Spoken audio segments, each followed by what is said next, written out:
C'est le dénouement d'un long feuilleton entre le maire Luc Kaga et la majorité des conseillers municipaux de Lardo. Le préfet du département de la Benoué, en application des lois et règlements de la République, notamment celle de 2019 du Code général des collectivités territoriales décentralisées, a procédé à la destitution pure et simple du maire FSNC de Lardo. Le compte administratif 2020 n'a pas pu être adopté. Le budget 2021 n'a pas été encore approuvé.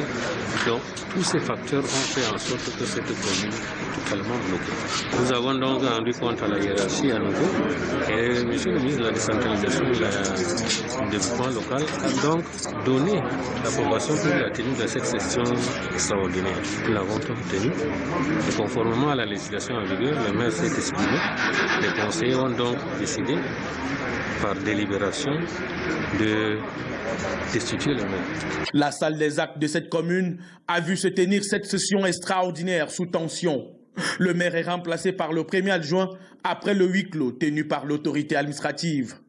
Les conseillers municipaux dans la salle sont visiblement assez fiers de l'application de la loi. Les populations de Lardo, et en particulier les mototaximens, n'ont pas caché leur joie. Nous, les taximens motos, la décision de M. Kagalik, vraiment nous sommes très contents parce qu'on était tellement soif que maintenant on nous a délibéré. Il y a plus de 2 ans que nous attendons à ça. Les facteurs comme la non-adoption du budget 2022 constituent la chute de celui qui incarnait le changement dans cette commune. Le premier adjoint va assurer l'intérim pendant 2 mois avant une élection interne pour la désignation d'un nouveau maire.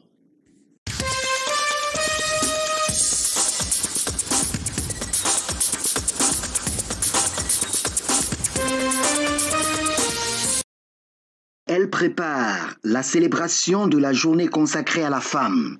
Issue des arrondissements de Lobo et d'Okola dans le département de la Léquié, elle bénéficie d'une formation sur la fabrication du savon, du tapioca, comment fumer du poisson et comment transformer les fèves de cacao en chocolat. Mais aussi, elles sont outillées sur les notions d'égalité de sexe pour le bien-être de la femme.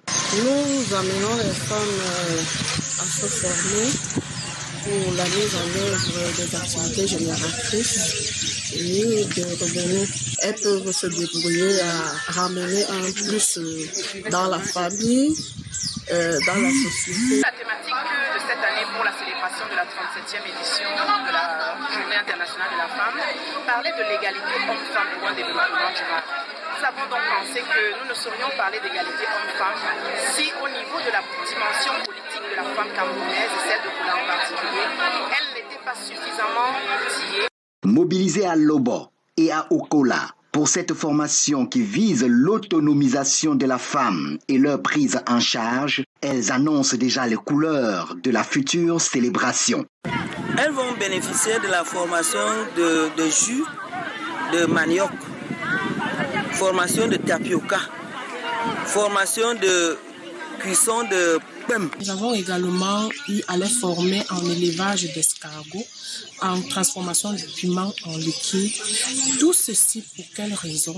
Pour que la femme puisse sortir de la précarité dans laquelle elle vit, que la femme puisse s'auto-prendre en charge. Au bout de tout ceci, après une semaine intense d'activité, nous pouvons nous reposer tranquilles, fiers de nous et attendre donc d'aller au défilé pour célébrer tout ce qu'on aura appris. Le lancement de la semaine de la femme dans le département de la Léquié s'est ouverte par une marche sportive et la causerie éducative.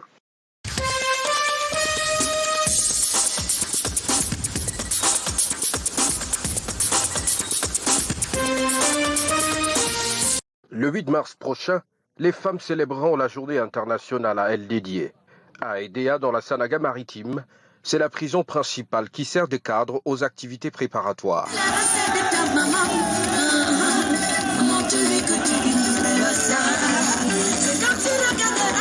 Ici, les femmes incarcérées se sont exprimées sur les motifs de leur condamnation, mais aussi leurs conditions de vie. Cause d'un mauvais mariage, me voici en prison. Un homme qui est venu voir mes parents, il m'a doté jusqu'à m'emmener jusqu'à l'église. Il allait faire des manigances. Des matelas, le laps d'information. Nous, pour notre meilleure réinsertion post-carcérale, En énumérant ces entraves, nous souhaitons voir continuer votre assistance. Des doléances qui n'ont point laissé indifférent le délégué départemental de la promotion de la femme et de la famille en visite de travail. Nous allons voir dans quelle mesure, avec les services de l'administration, nous pouvons ne serait-ce que renforcer leur capacité pour que lorsqu'elles seront prêtes à sortir, qu'elles puissent être réinsérées et qu'elles puissent être autonomes. Pour la présidente des filles d'EDEA, l'autonomisation des femmes vivant en milieu carcéral passe par les formations dans les différents domaines. Nous sommes satisfaits d'avoir rencontré les femmes et filles incarcérées plutôt émancipées. Et elles ont reconnu leur tort devant nous et veulent être réinsérées dans la société. Les ateliers de formation sur le textile, la cuisine, les sketchs, la danse et la remise de présents d'accompagnement ont été les temps forts de cette journée à la prison principale d'EDEA en prélude à la Journée internationale de la femme. «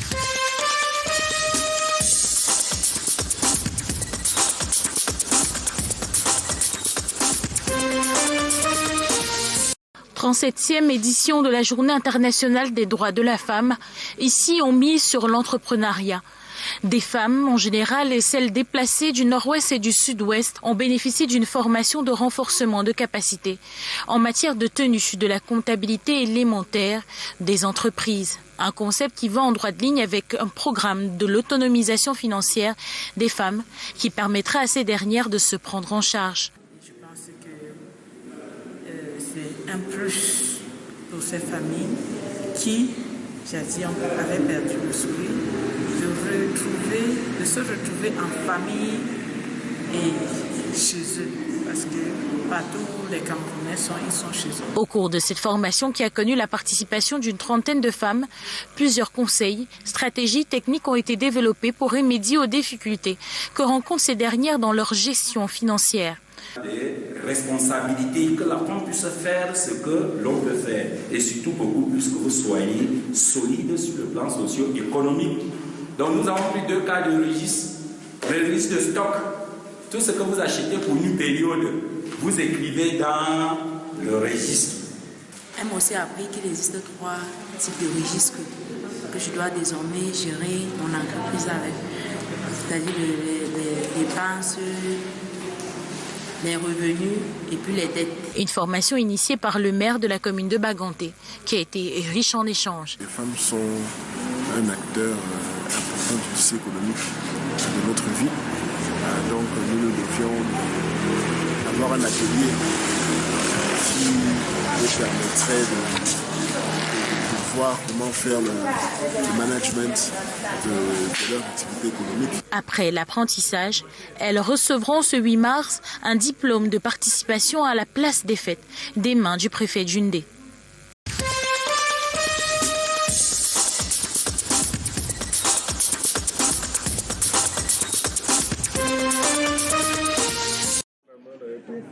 Allez, Ouyou. Nul besoin maintenant d'avoir un intermédiaire entre le peuple autochtone Bayeli et l'administration.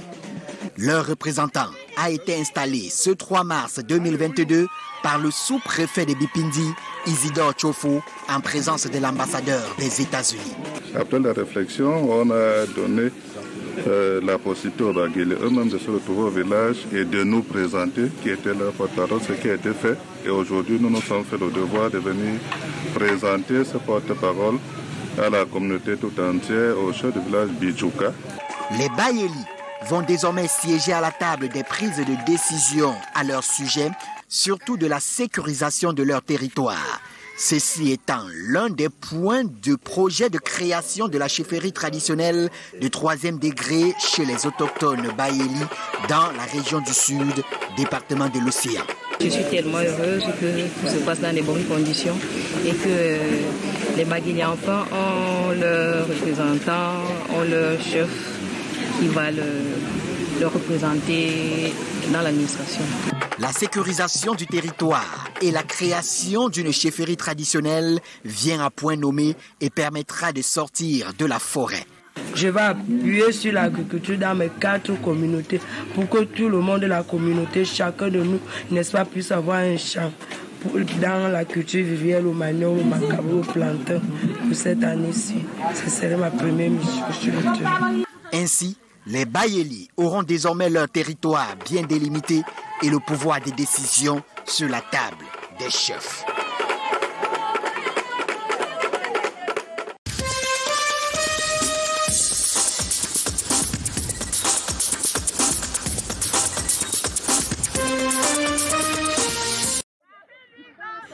Des femmes en rond serré dans l'arrondissement de Bandia.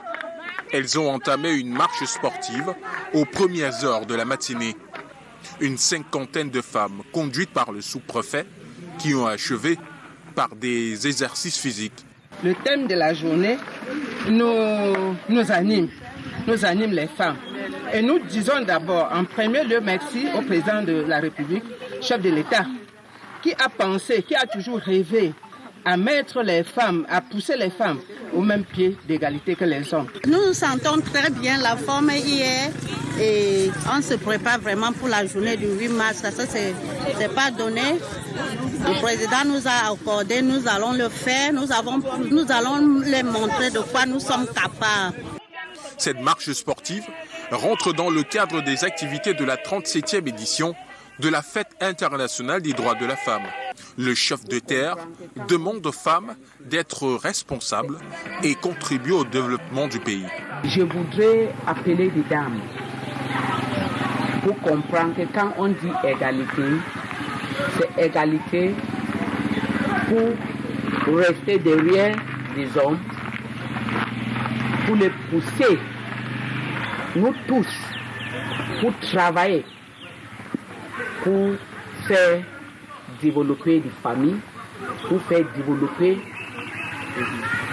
le Cameroun. Seul bémol de cette célébration, les femmes de Bandia défileront avec le pain de l'édition précédente. Elles n'ont pas pu avoir celle de cette année.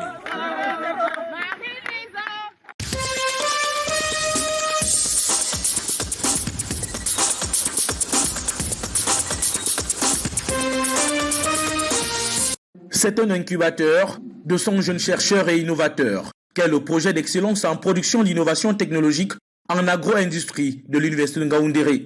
Ces derniers seront formés pendant 300 heures sur la conception inventive systématique, entre autres, et seuls 20 lauréats vont bénéficier pendant 20 mois d'une bourse de 125 000 francs CFA par mois, ainsi qu'un accompagnement au brevetage et à la commercialisation de leur invention.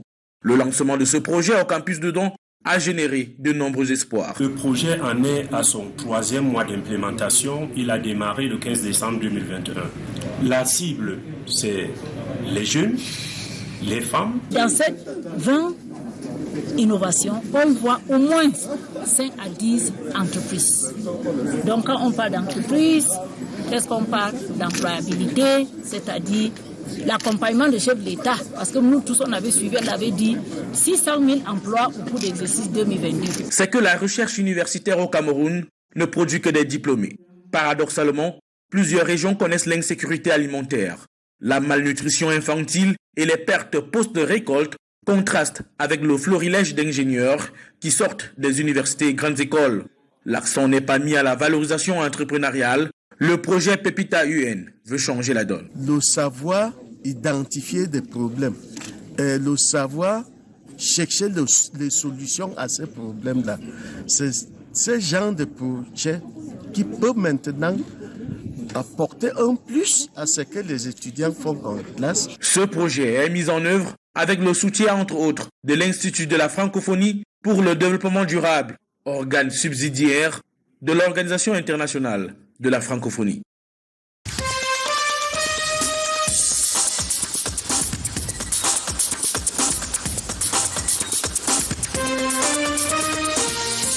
Le projet Livelihood pour l'autonomisation et l'inclusion socio-économique des réfugiés centrafricains et populations hautes vulnérables est désormais sur les rails. Il vient d'être lancé à Bertois par l'État en présence du chef du bureau de la sous-délégation du ICR de Bertois. Donc il s'agit pour nous de soutenir les réfugiés centrafricains pour un accès plus accru aux activités génératrices de revenus, au microcrédit à la formation professionnelle, à l'emploi, afin de renforcer leur autonomisation et réduire leur dépendance vis-à-vis de l'aide humanitaire qui est d'ailleurs en train de se réduire d'année en année. Ce projet mis en œuvre par l'association au secours des orphelins et autres personnes vulnérables sera effectif dans les régions de l'Est, l'Adamawa et le Nord. L'appui apporté aux bénéficiaires de ce projet concernera principalement l'agriculture et le taux emploi. Le présent projet est donc venu à point nommé pour matérialiser la collaboration avec le Haut Commissariat des Nations Unies pour les réfugiés afin de contribuer à leur autonomisation. Nous avons l'axe de développement agro-sylvo-pastoral qui va déjà permettre la mise en place de 5 grands sites de production de semences. Nous aurons aussi des sites de production d'alevins afin que dans les années à venir, qu'il n'y ait plus de rupture. Rappelons qu'à l'heure actuelle, les régions du Nord, de l'Adamawa et de l'Est accueillent plus de 320 000 réfugiés. La région de l'Est, à elle seule, accueille plus de 200 000 réfugiés centrafricains.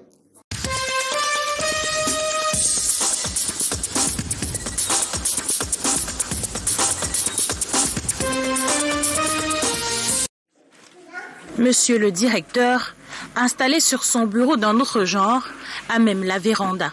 Un véritable cliché de désarroi qui s'ajoute au tableau des bâtiments inachevés de l'établissement de Nkolwi. Depuis la création, l'école n'a même pas de bureau. C'est sous la véranda que le directeur a son bureau installé.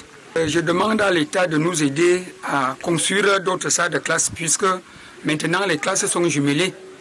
Bon, et ça nous amène même à perdre les effectifs puisque les élèves de Nkolwi abandonnent Nkolwi pour aller fréquenter Amikam. Ça ne peut même pas m'arranger. C'est-à-dire que je suis victime de toutes les intempéries. Pourtant, la construction des bâtiments était ici en bonne voie. Le comité de suivi des projets du budget d'investissement public considère cette école comme un caillou dans sa chaussure. Au niveau de l'école publique de Nkolwi, il y a vraiment de réelles difficultés. Nous avons fait quelques propositions, notamment quitte à ce que le délégué du MINDU vienne à se concerter avec le délégué du MINPAD pour que la situation soit désamorcée. La première préoccupation surgit déjà de la maturation des projets. Il y a des projets qui ont été libérés, mais lors de leur réalisation se heurtent à des réalités qui n'avaient pas été prises en compte. Donc nous pensons que déjà nous devons améliorer la maturation des projets lorsque nous entamons même la phase de passation des marchés. L'arrondissement d'Obala vient de bénéficier d'un nouvel axe routier.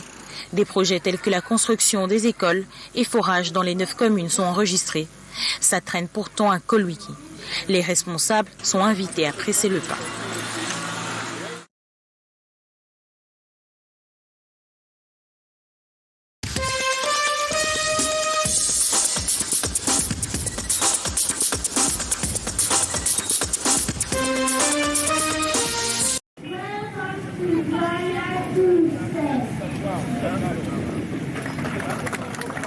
Sécurité et propreté désormais obligatoires dans l'arrondissement de Douala 2e. C'est la prescription du tout nouveau sous-préfet, Stéphane Kenzana, qui a entamé sa tournée socio-économique par le camp Yabassi. J'ose espérer qu'à mon prochain passage dans ce quartier, je ne vais plus rien trouver là. Arrangez-vous vous-même pour faire disparaître ce tas de gravats, pour vous amuser à entreposer allègrement devant tout le monde. Trouvez un autre lieu pour entreposer votre caoutchouc. Quartier cosmopolite, l'un des principaux centres d'affaires de cet arrondissement, le camp Yabassi a des défis à relever sur le plan sécuritaire. Vous savez, c'est le bénévolat quand on parle de l'autodéfense. Mais il n'en est même pas moins que on peut aussi souhaiter avoir une petite motivation. Mais Dieu merci pour nous, les populations en ont pris conscience. Ils peuvent motiver comme ils peuvent. Tout ceci contribue à ce que la sécurité, surtout les 16 jeunes du quartier, qui se sont levés comme un seul homme pour chasser tous ces bandits qui nous dérangeaient. Monsieur le sous-préfet a demandé aux autorités économiques de coopérer avec la chefferie et les populations de Kanabassi. Parce que nous leur donnons la sécurité, nous leur donnons la propriété, et en retour, c'est comme si c'était de l'esclavage. Beaucoup d'entre nous veulent contribuer à rien. Or, M. Sous-préfet a rappelé aux gens qu'ils doivent mettre la main à la pâte pour que Kanabassi reste sécurisé comme actuellement et soit toujours propre comme nous le faisons. Ce n'est pas un contrat de type, il faut que tout le monde mette la main à la pâte. Et sur le plan d'hygiène et salubrité, les populations et leurs chefs sont appelés par le nouveau chef de terre à se mouvoir afin de ravir la vedette au quartier Makia.